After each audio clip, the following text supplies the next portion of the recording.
आप सभी को जय मसीह की। प्रभु यीशु मसीह के मधुर और मीठे नाम में शालोम।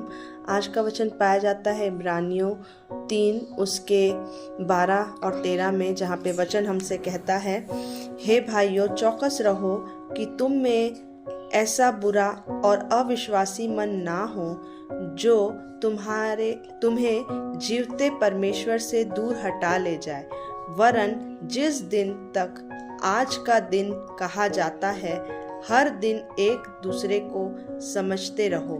ऐसा ना हो कि तुम में से कोई जन पाप के छल में आकर कठोर हो जाए। प्रियो, ये वचन हमको बताता है कि हमें हर समय चौकस रहना है कि हमारे बीच में कोई ऐसा व्यक्ति जो अच्छे खासे पेड़ को नुकसान पहुंचा सकता है, अर्थात अच्छे खासे इंसान को उसको छल की बातों में ला करके, छल की विपरीत गलत षड्यंत्री बातों में ला करके उसके जीवन को नष्ट कर सकता है। प्रियो, वो किसी भी रूप में हो सकता है।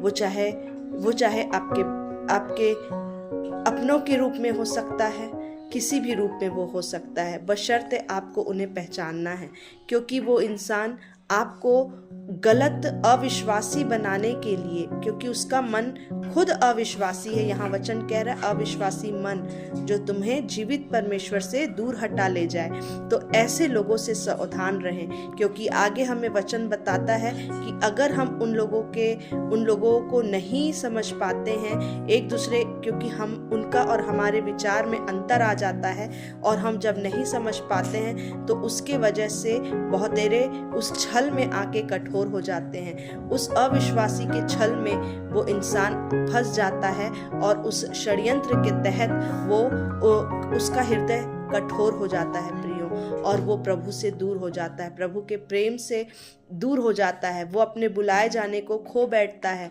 नहीं समझ पाता कि उसके जीवन से परमेश्वर क्या काम लेना चाहता है, पर वो कहीं ना कहीं सिर्फ छल की बातों में, षड्यंत्रिक बातों में, षड्यंत्र रचने में, इन्हीं चीज़ों में इन्वॉल्व हो जाता है और उसका मन कठोर हो जाता है। प्रियो, आप बखूबी जान सकते हैं कि किस किस रूप में हम कैसे एक दूसरे को नीचा दिखाने के लिए हम क्या क्या हरकत करते हैं। प्रियो, हम वचन से दूर हट जाते हैं, हम परमेश्वर की बातों से दूर हट जाते हैं, और हमारे जीवन से बहुत सी आत्माएं जहां बचनी चाहिए वहां ठोकर के कारण हम बनते हैं। प्रियो, तो सावधान रहें, परमेश्वर हमसे बहुत प्यार करता है। परमेश्वर आप सभी को इस वचन के माध्यम से आशीष दे। आमीन।